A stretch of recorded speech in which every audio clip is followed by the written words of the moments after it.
வணக்கம். வேந்தரின் இளங்கதிர் முற்பகல் செய்திகளுக்காக ஆர்த்தி. முதலில் தலைப்புச் செய்திகள்.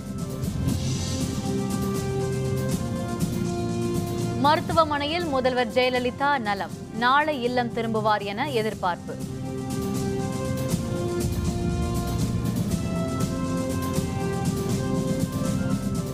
காவிரி தொடர்பாக தமிழகம் கர்நாடகத்தின் ஆட்சேப மனுக்கள் உச்சநீதிமன்றத்தில் 27ஆம் தேதி விசாரணை.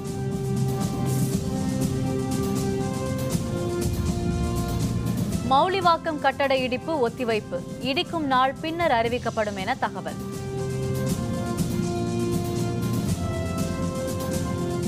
அமெரிக்க விற்பனையகத்தில் துப்பாக்கிச் சூடு, 4 பேர் பலி, கொலையாளியை பிடிக்கும் பணி மும்முரம்.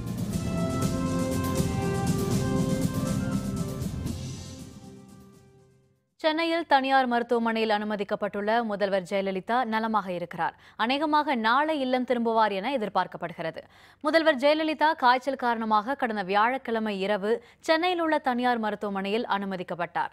அவருக்கு சிகிச்சை அளித்த மருத்துவர்கள் நேற்று அவர் காய்ச்சல் நீங்கி நலமாக இருப்பதாகவும் வழக்கமான உணவருந்தியதாகவும் தெரிவித்தனர்.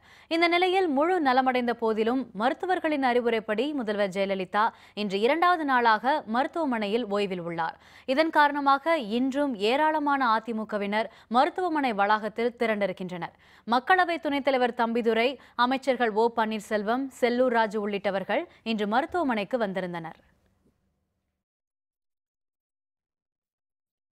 காவிரி மேற்பார்வை குழு பிறப்பித்த உத்தரவுக்கு ஆட்சேபம் தெரிவித்து உச்சநீதிமன்றத்தில் தமிழக கர்நாடக அரசுகளின் சார்பில் தாக்கல் செய்யப்பட்ட மனுக்கள் வரும் 27ஆம் தேதி விசாரிக்கப்பட உள்ளன. காவிரி நீர் பிரச்சினை தொடர்பாக காவிரி மேற்பார்வை குழு பிறப்பித்த உத்தரவுக்கு ஆட்சேபம் தெரிவித்து தமிழக அரசு சார்பில் உச்சநீதிமன்றத்தில் மனு தாக்கல் செய்யப்பட்டுள்ளது. அதில் காவிரியில் வினாடிக்கு 3000 கன அடி நீரை திறந்துவிட கர்நாடக அரசுக்கு மேற்பார்வை குழு உத்தரவிட்டுள்ள நிலையில் அந்த நீர் போதுமானதல்ல எனவும் தமிழகத்துக்கு செப்டம்பர் இறுதி வரை 17.5 TMC தண்ணீரை திறந்துவிட உத்தரவிட வேண்டும் எனவும் குறிப்பிடப்பட்டுள்ளது. கர்நாடக அரசு அதன் ஆட்சேப மனுவில் தமிழகத்துக்கு தங்களால் நீரை திறந்துவிட முடியாத சூழல் நிலவுகிறது எனவும் காவிரி மேற்பார்வை குழு, உச்சநீதிமன்றம் ஆகியவை தமிழகத்துக்கு நீர் திறக்க உத்தரவிட்டுள்ளதை ஏற்க முடியாது என்றும் கூறியுள்ளது. இந்த மனுக்கள் மீது வரும் 27ஆம் தேதி உச்சநீதிமன்றத்தில் விசாரணை நடத்தப்பட உள்ளது. சென்னை மௌலிவாக்கத்தில் கட்டப்பட்டு வந்த அடுக்குமாடி கட்டடம் இடிந்து 61 பேரை பலிகொண்ட நிலையில் அதன் அருகில் கட்டப்பட்டு வந்த மற்றொரு 11 மாடி அடுக்குமாடி கட்டடத்தை இடிக்கும் பணி ஒத்திவைக்கப்பட்டுள்ளது. ஏற்கனவே நாளை இடிக்க திட்டமிடப்பட்டு பணிகள் மேற்கொள்ளப்பட்டு வந்தன. இதுபற்றிய விரிவான விவரங்களை தருகிறார் நமது செய்தியாளர் பிரகாஷ். சென்னை மௌலிவாக்கத்தில் உள்ள 11 மாடி கட்டிடத்தை இடிக்கக்கூடிய பணிகள் நாளை நடைபெற இருந்த நிலையில் தற்போது இதற்கான தேதி ஒத்திக்கப்பட்டது. இதற்கான அதிகாரப்பூர்வமான தேதிகள் பின்னர் அறிவிக்கப்படும் என போலீஸ் தரப்பில் தெரிவித்துள்ளார்கள். கடந்த 2014ஆம் ஆண்டில் இந்த மௌலிவாக்கத்தில் உள்ள 2 11 அடுக்குமாடி கட்டிடத்தில் தரமாக இல்லாத காரணத்தால் இதில் ஒரு அடுக்குமாடி கட்டிடம் சரிந்து விழுந்தது. இதில் 61 பேர் உயிரிழந்துள்ளனர், 27க்கும் மேற்பட்டோர் காயமடைந்தனர். இதன் அருகில் கட்டப்பட்ட மற்றொரு கட்டிடத்தை தரம் இல்லாத காரணத்தால் அது கட்டிடத்தையும் இடிப்பதற்காக காஞ்சிபுரம் மாவட்ட ஆட்சியர் உத்தரவிட்டார். இது தொடர்பான வழக்கு சென்னை உயர்நீதிமன்றத்தில் இருந்தபோது தமிழக அரசின் சார்பாக வருகிற செப்டம்பர் 30ஆம் தேதிக்குள் இக்கட்டடத்தை இடிக்கப்படும் என அவர்கள் தெரிவித்துள்ளார்கள். இதன் அடிப்படையில் தற்போது இந்த பொதுப்பணித்துறை மற்றும் CMDA இந்த கட்டிடத்தை ஆய்வு செய்து இதற்கான இந்த கட்டிடத்தை இடிப்பதற்கான தனியார் நிறுவனத்திடம் இந்த ஒப்பந்தத்தை கொடுக்கப்பட்டது. அதன் அடிப்படையில் தற்போது இந்த கட்டிடத்தை இடிப்பதற்காக 3 தளங்களில் இந்த வெடிமருந்து வைத்து இடிப்பதற்கான பணிகளை ஆய்வு செய்து வருகின்றனர். இந்த பணிகள் நாளை நடைபெறவிருந்த இந்த பணிகள் தற்காலிகமாக ஒத்திவைக்கப்பட்டு இதற்கான அதிகாரப்பூர்வமான தேதிகள் பின்னர் அறிவிக்கப்படும் என போலீஸ் தரப்பில் தெரிவிக்கப்பட்டுள்ளார்கள். மேலும் இந்த கட்டிடம் இடிப்பதற்கு போது எந்த ஒரு அருகில் உள்ள 100 மீட்டர் தொலைவில் இருக்கக்கூடிய அந்த வீடுகள், கடைகள் மற்றும் தொழில் நிறுவனங்கள் எந்த ஒரு பாதிப்பு ஏற்படாத வகையில் தற்போது அவர்களுக்கு மாற்று இடத்தில் தங்கக்கூடிய ஒரு ஏற்பாடு செய்யப்பட்டுள்ளார்கள். அதே போல இந்த இடிப்பும் போது எந்த ஒரு இந்த கட்டிடங்கள் வேறு ஏதேனும் விரிசல் ஏற்பட்டால் அதற்கு அரசு தரப்பில் அவர்கள் நிவாரணம் வழங்கப்படும் என அவர்கள் தெரிவித்துள்ளார்கள். அதற்கான வீடியோ காட்சிகள் அவர்கள் ஏற்கனவே முன்பதிவு செய்துள்ளார்கள். தற்போது இந்த கட்டிடத்தை இடிக்கக்கூடிய பணிகள் தற்போது நடைபெற்று வருகின்ற நிலையில் இதற்கான காரணத்தை தற்போது எதுவும் குறிப்பிடாமல் அதை ஒத்திவைக்கப்பட்டுள்ளார்கள். இந்த 30ஆம் தேதிக்குள் இந்த கட்டிடத்தை இடிக்கப்படும் என போலீஸ் தரப்பில் கூறியுள்ளார்கள். வேந்தர் செய்திகளுக்காக மௌலிவாக்கம் 11 மாடி அடுக்கு கட்டிட வளாகத்திலிருந்து ஒளிப்பதிவாளர் பிரதீப்புடன் பிரகாஷ். பாரதிய ஜனதா தேசிய குழு கூட்டத்தில் பங்கேற்க பிரதமர் நரேந்திர மோடி இன்று கேரளம் வருகிறார். அவரது வருகையை ஒட்டி கோழிக்கோட்டில் 3 அடுக்கு பாதுகாப்பு போடப்பட்டுள்ளது. கேரள மாநிலம் கோழிக்கோட்டில் பாரதிய ஜனதா கட்சியின் தேசிய செயற்குழு கூட்டம் நேற்று தொடங்கி நாளை 25ஆம் தேதி வரை நடைபெறவுள்ளது. மாநாட்டில் பாரதிய ஜனதா தேசிய செயலர் அமித்ஷா போன்றோர் பங்கேற்று வரும் நிலையில் பிரதமர் நரேந்திர மோடி இந்த கூட்டத்தில் பங்கேற்க இன்று தில்லியிலிருந்து தனி விமானம் மூலம் கோழிக்கோடு வருகிறார். மாலை 3 மணியளவில் கோழிக்கோடு வரும் அவர் இன்று மாலை 5 மணியளவில் பாரதிய ஜனதா கட்சியின் தேசிய செயற்குழு கூட்டத்தில் பேச இருக்கிறார். பிரதமரின் வருகையை ஒட்டி கோழிக்கோட்டில் 3 அடுக்கு பாதுகாப்பு போடப்பட்டுள்ளது. ஏழைகளின் ஊட்டி என அழைக்கப்படும் ஏற்காட்டில் தற்போது இதமான சூழல் நிலவி வருகிறது. சாரல் மழை, பனிப்பொழிவு, எங்கும் புகைமூட்டமாக காணப்படும் ஏற்காட்டில் அதிக அளவில் சுற்றுலா பயணிகள் குவிய தொடங்கியுள்ளனர். இது பற்றிய விரிவான விவரங்களை தருகிறார் நமது செய்தியாளர் நடராஜன். ஏழைகளின் ஊட்டி என்று அழைக்கப்படும் ஏற்காட்டில் கடந்த சில நாட்களாகவே ரம்மியமான சூழல் நிலவுவதால் சுற்றுலாப் பயணிகள் வருகை அதிகரித்துள்ளது. இந்த நிலையில் இன்று காலை முதலே மேக கூட்டங்களுடன் சாரல் மழை பெய்து வருவதால் சுற்றுலாப் பயணிகள் மகிழ்ச்சிக்குள்ளாகியுள்ளனர். எங்கு பார்த்தாலும் மேக கூட்டங்கள் மரங்களை உரசி செல்வதையும் பார்க்க முடிகிறது. சுற்றுலா பயணிகளின் வருகையின் காரணமாக ஏற்காடு களை கட்ட தொடங்கியுள்ளது. தற்போது காலாண்டு விடுமுறை அளிக்கப்பட்டுள்ளதால் மேலும் சுற்றுலா பயணிகள் வருகை அதிகரிக்கும் என எதிர்பார்க்கப்படுகிறது. ஊட்டியோட சூப்பராகவே இருக்குது. காலையிலேருந்து பனிப்பொழிவு ரொம்ப மழை மாரி அடி ஜில்லுன்னு சூப்பராக அழகாக இருக்குது. ரொம்ப ரசித்து என்ஜாய் பண்ணுறோம்.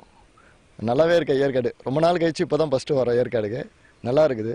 கிளைமேட்டு ரொம்ப மிஸ்ட்டும் இதுவுமா ரொம்ப என்ஜாயபிளாக ரொம்ப ப்ளசண்ட்டாக இருக்குது கிளைமேட்டு.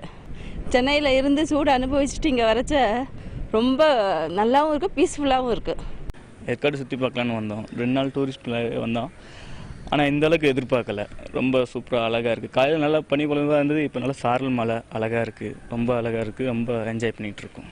பொதுவாக காலாண்டு விடுமுறையை கழிக்க ஏற்காடு ஒரு உகந்தமான இடம் இருக்குது என்பது சிறிது ஐயமில்லை. வேந்தர் செய்திகளுக்காக ஒளிப்பதிவாளர் பாலாஜியுடன் ஏற்காட்டிலிருந்து TS நடராஜன். வருகிற 2020 நடைபெறும் ஒலிம்பிக் போட்டியிலும் தங்கம் வெல்வேன் என பாராலிம்பிக் போட்டியில் தங்கம் வென்ற தமிழக வீரர் மாரியப்பன் நம்பிக்கை தெரிவித்துள்ளார். தில்லியிலிருந்து நேற்று இரவு சென்னை திரும்பிய மாரியப்பனுக்கு விமான நிலையத்தில் தமிழக அரசு சார்பாக உற்சாக வரவேற்பு அளிக்கப்பட்டது. பின்னர் செய்தியாளர்களுடன் பேசிய மாரியப்பன் பாராலிம்பிக் போட்டியில் தங்கம் வென்றது மகிழ்ச்சி அளிப்பதாகவும் தமக்கு ஊக்கமளித்த அனைவருக்கும் நன்றி தெரிவிப்பதாகவும் தெரிவித்தார். தனக்கு 2 கோடி பரிசு அறிவித்துள்ள தமிழக அரசுக்கு நன்றி தெரிவித்துக் கொள்வதாக கூறிய மாரியப்பன் தமிழகத்தில் பாராலிம்பிக் விளையாட்டுக்கு முக்கியத்துவம் குறைவாக உள்ளது என்றும் அதனை ஊக்குவிக்க வேண்டும் எனவும் கேட்டுக்கொண்டார். இந்தியாவுக்கு நான் கோல்டு மெடல் அடிச்சு கொடுத்து எனக்கு ரொம்ப சந்தோஷமாக இருக்குது. தமிழகத்துக்கு நான் பெருமை எடுத்து ரொம்ப சந்தோஷப்படுறேன். பேரா ஒலிம்பிக்ஸ் முக்கியத்துவம் கம்மியாக தான் இருக்குது. இன்னும் கொஞ்சம் என்கரேஜ் பண்ணி நல்லா இது பண்ணால் எல்லோரும் ரொம்ப நல்ல அளவில் இந்தியாவுக்கு பேர் வாங்கி கொடுப்பாங்க. 2020, 2024 நான் கோல்டு அடித்து ரெக்கார்டு வைப்பேன். எனக்கு ஹெல்ப் பண்ண அனைவருக்கும் எனக்கு ரொம்ப நன்றியை தெரிவிச்சுக்கிறேன். மத்திய பிரதேச மாநிலம் உஜ்ஜயினியில் காரும் மினி வேனும் நேருக்கு நேர் மோதியதில் 10 பேர் அந்த இடத்திலேயே உயிரிழந்தனர். 13 பேர் படுகாயமடைந்தனர். உஜ்ஜயினியில் தேவாஸ் சாலையில் மினி வேன் ஒன்றில் 30 பேர் பயணம் செய்தனர். அப்போது எதிரே வந்த காருடன் மினி வேன் நேருக்கு நேர் மோதியது. அதில் மினி வேனில் வந்த 4 பெண்கள், 3 ஆண்கள், 3 குழந்தைகள் உட்பட 10 பேர் சம்பவ இடத்திலேயே உயிரிழந்தனர். ஒரு கர்ப்பிணி பெண் உட்பட 13 பேர் படுகாயமடைந்தனர். இந்த கோர விபத்து அந்த பகுதியில் பதற்றத்தை ஏற்படுத்தியுள்ளது. அமெரிக்காவின் வாஷிங்டன் மாகாணம் பர்லிங்டன் நகரில் வணிக வளாகத்துக்குள் நுழைந்து 4 பேரை சுட்டுக் கொன்றவரை காவல்துறையினர் தேடி வருகின்றனர். அமெரிக்காவின் வாஷிங்டன் மாகாணத்தில் சியாட்டல் நகருக்கு தெற்கே உள்ள நகரம் பர்லிங்டன். இங்கே உள்ள காஸ்கட் என்ற வணிக வளாகத்துக்குள் சாம்பல் நிற உடை அணிந்த ஒருவர் நுழைந்து அங்கிருந்த 4 பேரை சுட்டுக் கொன்றார். அதையடுத்து காவல்துறையினர் வரும் முன் அவர் தலைமறைவானார். அங்கு வந்து காவல்துறையினர் அதிர்ச்சியின் பிடியில் இருந்த வணிக வளாக ஊழியர்கள் மற்றும் வாடிக்கையாளர்களை பேருந்து மூலம் வீடுகளுக்கு அனுப்பி வைத்தனர். கொலையாளியின் நோக்கம் என்ன என்பது தெரியாத நிலையில் வணிக வளாகம், அதை சுற்றியுள்ள பகுதிகளில் ஆள் நடமாடாத வண்ணம் செய்து காவல்துறையினர் தொடர்ந்து தேடி வருகின்றனர்.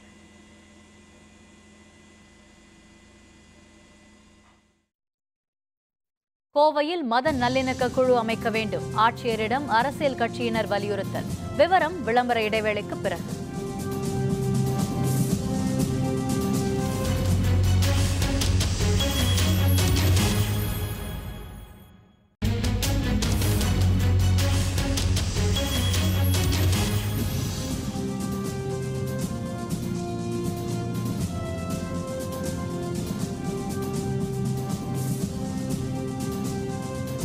செய்திகள் தொடர்கின்றன.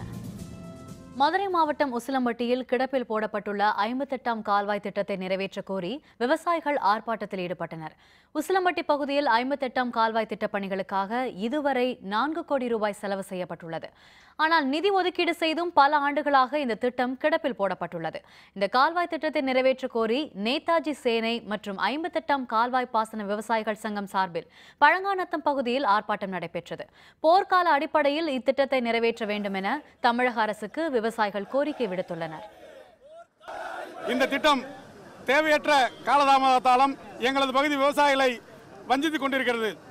இந்த மக்களின் கொந்தளிப்பு போராட்டமாக மாறுவதற்கு முன்னால் அரசுகள் விரைந்து முடிவெடுத்து தேவையான நிதியை ஒதுக்கி இந்த திட்டத்தை நிறைவேற்றி தரும்படி இந்த கூட்டத்தின் சார்பாக நாங்கள் கேட்டுக்கொள்கிறோம். கோயம்புத்தூரில் சட்டம் ஒழுங்கை பாதுகாக்க சமூக மத நல்லிணக்க அமைதி குழுவை ஏற்படுத்த வேண்டும் என பல்வேறு அரசியல் கட்சியினர் மாவட்ட ஆட்சியரிடம் கோரிக்கை விடுத்துள்ளனர். கோயம்புத்தூரில் இந்து முன்னணி நிர்வாகி சசிகுமார் அடையாளம் தெரியாத சிலரால் நேற்று முன்தினம் வெட்டி படுகொலை செய்யப்பட்டார். இதனைத் தொடர்ந்து கோயம்புத்தூரில் பல்வேறு இடங்களில் வன்முறை சம்பவங்கள் நடைபெற்று வருகின்றன. இந்நிலையில் வன்முறையில் ஈடுபடுபவர்கள் மீது நடவடிக்கை எடுக்க வலியுறுத்தி இந்திய கம்யூனிஸ்ட், SDPI உள்ளிட்ட கட்சியினர் மாவட்ட ஆட்சியரிடம் மனு அளித்தனர். அவர்களுடன் ஆலோசனை நடத்திய மாவட்ட ஆட்சியர் உரிய நடவடிக்கை எடுக்கப்படும் என உறுதியளித்தார். கோயம்புத்தூர் மதுக்கரை புறவழிச்சாலையில் 4 கோடி ரூபாய் ஹவாலா பணம் கொள்ளையடிக்கப்பட்டது. இந்த வழக்கில் கைதான ஆய்வாளர் உள்ளிட்ட 3 பேரும் நீதிபதியின் முன் ஆஜர்படுத்தப்பட்டு கோவை மத்திய சிறையில் அடைக்கப்பட்டனர். கோவை மதுக்கரை அருகே காரில் கொண்டுவரப்பட்ட 3 கோடி 90 லட்சம் ஹவாலா பணம் கொள்ளையடிக்கப்பட்டது. இது தொடர்பாக கடத்தல் கும்பலைச் சேர்ந்த சுதீர், சுபாஷ், சபீர் ஆகிய 3 கைது செய்யப்பட்டுள்ளனர். இந்நிலையில் கடத்தலுக்கு உடந்தையாக செயல்பட்ட காவல் ஆய்வாளர் முத்துக்குமார், உதவி ஆய்வாளர் சரவணன், காவலர் தர்மேந்திரன் ஆகியோர் மதுக்கரை காவல்துறையினர் நேற்று இரவு நீதிபதியின் முன்பு ஆஜர்படுத்தினர். 3 பேரையும் வரும் 7ஆம் தேதி முதல் 15 நாட்கள் நீதிமன்ற சிறையில் வைக்க நீதிபதி உத்தரவிட்டார். இதனையடுத்து 3 கோவை மத்திய சிறையில் அடைக்கப்பட்டனர். திருநெல்வேலி மாவட்டம் ஆலங்குளம் அருகே அரசு பேருந்தும் லாரியும் நேருக்கு நேர் மோதிக்கொண்ட விபத்தில் 1 வயது குழந்தை உட்பட 3 பேர் பலியாகினர். 17 பேர் படுகாயமடைந்தனர். நெல்லை புதிய பேருந்து நிலையத்திலிருந்து அரசு பேருந்து ஒன்று 50 பயணிகளை ஏற்றுக்கொண்டு புளியங்குடியை நோக்கி சென்று கொண்டிருந்தது. இந்த பேருந்து சீதப்பரப்பநல்லூர் புதூர் அருகே சென்றபோது தென்காசியிலிருந்து நெல்லை நோக்கி வந்த லாரி பேருந்தின் மீது மோதியது. இந்த விபத்தில் சுரண்டை அடுத்த கடையாளருட்டியைச் சேர்ந்த குணசேகரன், அவரது மனைவி சுமதி ஆகியோர் அந்த இடத்திலேயே பலியாகினர். படுகாயமுற்ற 18 பேர் மீட்கப்பட்டு பாளையங்கோட்டை அரசு மருத்துவமனைக்கு கொண்டு செல்லப்பட்டனர். வழியில் 1 வயது குழந்தை ஒன்று பலியானது. விபத்து பற்றி காவல்துறையினர் வழக்கு பதிந்து விசாரணை மேற்கொண்டுள்ளனர். ஃபர்ஸ்ட் டிரைவர் கரெக்டாக தான் மெதுவாக தான் ஓட்டிட்டு வந்தாங்க, ஸ்டாப்பில் நிற்கிற மாதிரி. ஆனால் அந்த லாரியில் வந்தவர் தான் நேராக கொண்டு பஸ்ஸில் இடிச்சிட்டாரு. இதனால் நிறைய பேருக்கு சேதம் ஏற்படுச்சு. அடிக்கடி நாங்கள் இந்த பஸ்ஸில் வரோங்க, எப்போவுமே ஒரு பொறுமையாக தான் ஓட்டுவோம். எப்போ நார்மலாக வரோங்க, அதே போல் வந்துட்டு இருந்தாங்க சார். எப்போ ஸ்டாப்பில் எப்போ நின்று வருவாங்க. ஆனால் லாரியை பார்த்தா பஸ் டிரைவர் வந்து லெஃப்ட் ஒதுக்கிட்டாரு. ஆனால் லாரி டிரைவர் தான் வந்து இடிச்சிட்டாரு. வேலூர் அருகே 6 ஆண்டுகளாக செங்கல் சூளையில் கொத்தடிமைகளாக இருந்த 13 குடும்பங்களைச் சேர்ந்த 47 பேர் மீட்கப்பட்டனர். வேலூர் மாவட்டம் கணியம்பாடி பகுதியில் குமார், கிருஷ்ணன், சாமிநாதன், அன்பு உள்பட 6 பேர் செங்கல் சூளை நடத்தி வருகின்றனர். இதில் பாலுச்செட்டி சத்திரம், ஒடுக்கத்தூர், கிருஷ்ணகிரி உள்ளிட்ட பகுதிகளைச் சேர்ந்த 13 குடும்பங்கள் கடந்த 6 ஆண்டுகளுக்கு மேலாக கொத்தடிமையாக பணியாற்றுவதாக வேலூர் வருவாய் கோட்டாட்சியர் அஜய் சீனிவாசனுக்கு தகவல் கிடைத்தது. வருவாய்த்துறையினர் அங்கு சென்று திடீர் ஆய்வு மேற்கொண்டு 12 ஆண்கள், 13 பெண்கள், 22 சிறுவர் சிறுமிகள் என 47 பேரை அங்கிருந்து மீட்டு நலத்திட்ட உதவிகள் வழங்கி அவர்களது சொந்த ஊர்களுக்கு அனுப்பி வைத்தனர். வேலை செய்கிறேன்னு சொல்லிட்டு காசு 2,27,000 நாங்கள் வாங்கினோம். முதல்ல நல்ல முறையாக பார்த்துக்கினாங்க. சாப்பாடு கொடுக்குறது, கூலி வேலை செய்கிற காசெல்லாம் கரெக்டாக கொடுத்தாங்க. ஊருக்கு வரணுன்னா ஒரு 2 நாள் தங்க முடியல. உடனே ஃபோன் பண்ணி வர வச்சிடுறாங்க. ஏன்னா ஒரு எழுதி போடணுன்னாக்கா அதுக்கும் விட மாட்டேன்றாங்க. திடீர் தணிக்கை பண்ணதில் ஆமாம் நாங்கள் முன்பணம் பெற்றுக்கொண்டு தான் இந்த மாதிரி ஒரு வேலை பண்ணிகிட்ருக்கோம் அப்படின்னு சொல்லி சொன்னாங்க. இந்த ஓனர் மேலே காவல்துறையில் கம்ப்ளைண்ட் கொடுத்துட்டு இவங்களையும் மீட்டு கூட்டு வந்தாச்சு. ஸோ இப்போ இவங்களுக்கு அந்த இமீடியட் ரிலீஃப் கொடுத்து ரிலீஸ் சர்டிஃபிகேட், இவங்க கொத்தன்மையாக இருந்து விடுவிக்கப்படுகிறான்னு ஒரு ரிலீஸ் சர்டிஃபிகேட் கொடுத்து இவங்க இப்போ விடுவிக்கப்பட்டு இவங்க அவங்க சொந்த ஊருக்கு அனுப்பி வைக்கப்படுவாங்க. ஈரோட்டிலிருந்து விழுப்புரம் வழியாக சென்னை எழும்பூர் ரயில் நிலையம் வரை பகல் நேரத்தில் தற்காலிகமாக இயக்கப்படும் ரயில் சேவை வரும் நவம்பர் மாதம் வரை நீட்டிக்கப்பட்டுள்ளதாக சேலம் ரயில்வே கோட்ட மேலாளர் ஹரிசங்கர் வர்மா தெரிவித்துள்ளார். சேலம் ரயில்வே கோட்டம் சார்பில் தூய்மை வார விழா கொண்டாடப்பட்டது. பின்னர் செய்தியாளர்களுடன் பேசிய ஹரிசங்கர் வர்மா, சேலம் மாவட்ட மக்களின் நீண்ட நாள் கோரிக்கையான சேலம் சென்னை பகல் நேர ரயில் இயக்கம் தற்போது போதிய கட்டுமான வசதி இல்லாத காரணத்தால் ஈரோட்டிலிருந்து தற்காலிகமாக இயக்கப்படுவதாகவும் இந்த சேவை நவம்பர் மாதம் வரை தொடரும் எனவும் கூறினார். மேலும் சேலம், ஈரோடு, திருப்பூர், கரூர் ஆகிய ரயில் நிலையங்களிலும் கண்காணிப்பு கேமராக்கள் பொருத்த நடவடிக்கை மேற்கொள்ளப்பட்டு வருவதாக தெரிவித்தார். Glad to know that Salem is the number one among the divisional headquarters station in the cleanliness aspect. It is basically the public of Salem is encouraging us to do more and more station under the camera. So we are working on it, and probably within 7 to 8 months we will be able to do.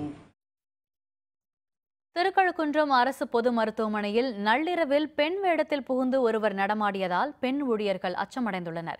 Kanchipuram மாவட்டம் திருக்கழுக்குன்றம் அரசு மருத்துவமனையில் அதிகாலை 2 மணி அளவில் பெண் உடையில் அடையாளம் தெரியாத ஒருவர் உள்ளே புகுந்தார். மருத்துவமனையில் அவர் அங்கங்கே நடமாடிய காட்சி சிசிடிவி கேமராவில் பதிவானது.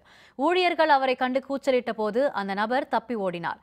இதுபற்றி திருக்கழுக்குன்றம் காவல் நிலையத்தில் புகார் அளிக்கப்பட்டுள்ள நிலையில் சிசிடிவி கேமரா பதிவுகளை காவல்துறையினர் ஆராய்ந்து வருகின்றனர்.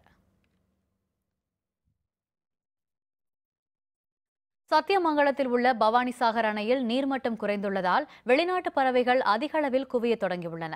தமிழகத்தின் மேட்டூர் அணைக்கு அடுத்து 2வது பெரிய அணையாக பவானிசாகர் அணை விளங்குகிறது. தற்பொழுது பவானிசாகர் அணையின் நீர்மட்டம் குறைந்துள்ளதால் ஆஸ்திரேலியா, சைபீரியா மற்றும் இந்தியாவின் வட மாநிலங்களிலிருந்து வர்ண நாரை, கூழைக்கடா, உள்ளான், வக்கா, கருப்பு அரிவாள் மூக்கன் உட்பட பல வகையான பறவைகள் அணைப்பகுதியில் குவிந்துள்ளன. அரிய வகை பறவைகளை ஏராளமான சுற்றுலா பயணிகளும் பொதுமக்களும் கண்டு ரசிக்கின்றனர்.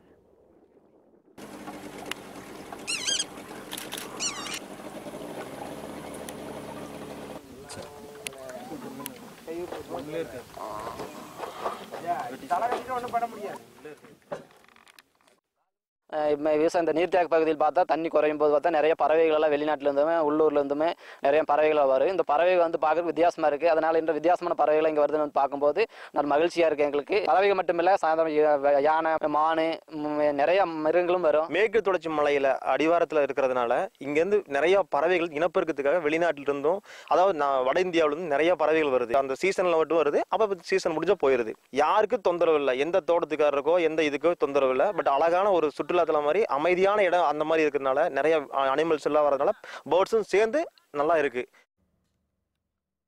தர்மபுரியை அடுத்த அதியமான் கோட்டையில் அமைந்துள்ள தட்சிண காசி கோவிலில் தேய்பிறை அஷ்டமியை ஒட்டி காலபைரவர் சிறப்பு அலங்காரத்தில் பக்தர்களுக்கு காட்சியளித்தார்.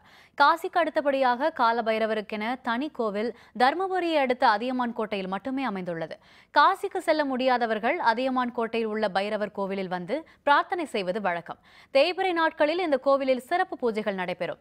நேற்று தேய்பிறை அஷ்டமி என்பதால் காலபைரவருக்கு சிறப்பு பூஜைகளும் யாகங்களும் நடைபெற்றன. தமிழகம் மட்டுமின்றி பிற மாநிலங்களில் இருந்தும் ஆயிரக்கணக்கான பக்தர்கள் கலந்து கொண்டு தீபமேற்றியும் கோவிலை 18 முறை வலம் வந்தும் கால பைரவரை வழிபட்டனர்.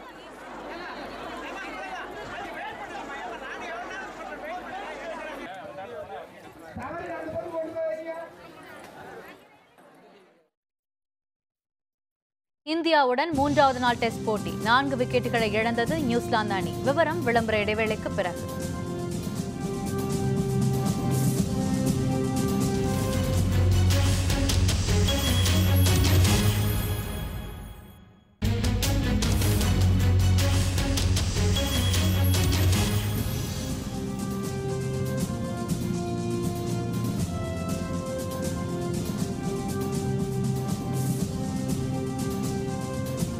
செய்திகள் தொடர்கின்றன. இனி அயலகச் செய்திகள்.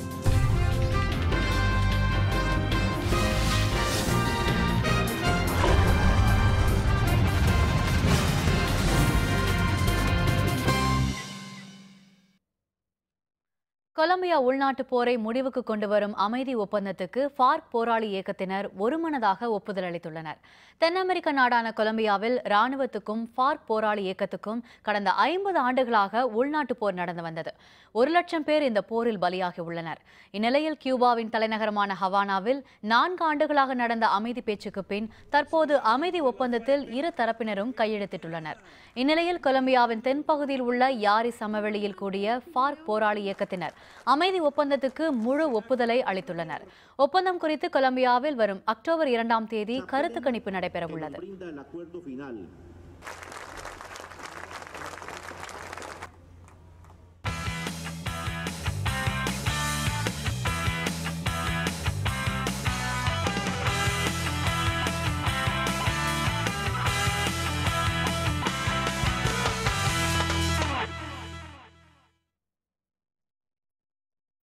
இந்தியா நியூசிலாந்து இடையிலான முதல் டெஸ்ட் போட்டியின் 3ஆம் நாளான இன்று நியூசிலாந்து அணி 5 விக்கெட் இழப்பிற்கு 230 ரன்களை எடுத்து ஆடி வருகிறது.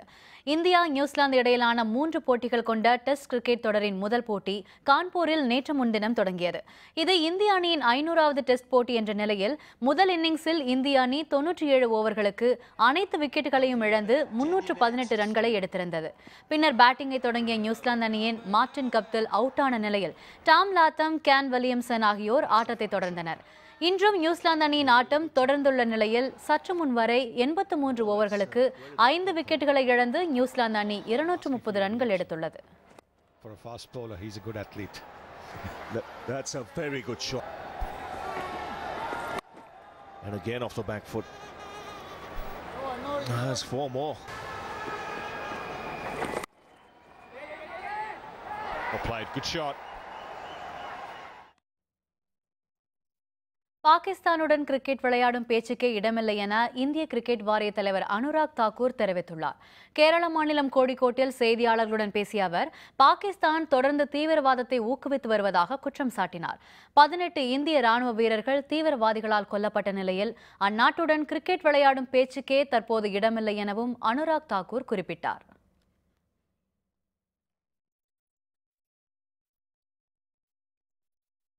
क्रिकेट का तो सवाल ही पैदा नहीं होता। आज बात यह है कि पाकिस्तान को दुनिया भर में बेनकाब करना, आतंकवादियों के संरक्षण देने वाला, बढ़ावा देने वाले देश के साथ आप ऐसी बात सोच भी नहीं सकते।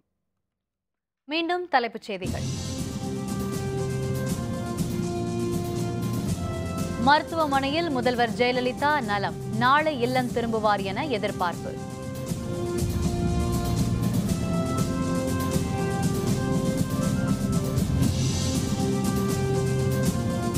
காவிரி தொடர்பாக தமிழகம் கர்நாடகத்தின் ஆட்சேப மனுக்கள் உச்சநீதிமன்றத்தில் 27ஆம் தேதி விசாரணை.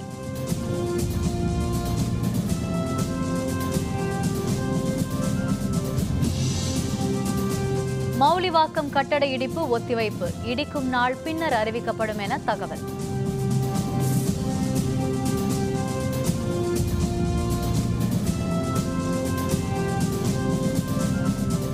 அமெரிக்க விற்பனையகத்தில் துப்பாக்கிச் சூடு, 4 பேர் பலி, கொலையாளியை பிடிக்கும் பணி மும்முரம்.